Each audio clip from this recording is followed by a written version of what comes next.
Make sure your ingredients are placed inside of the cooking pot, not directly inside of the unit. If you'd like to use the rack, make sure it's placed inside of the cooking pot. And don't forget to always add water when pressure cooking. After placing your ingredients, make sure your lid is locked in place. When pressure cooking, the knob should be set to pressure. After cooking, the knob can be turned to steam to release the pressure quicker.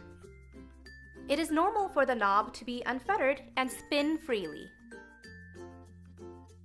To remove your regulator knob, pull it away from the lid. To replace your regulator knob, press it firmly onto the screw attached to the lid.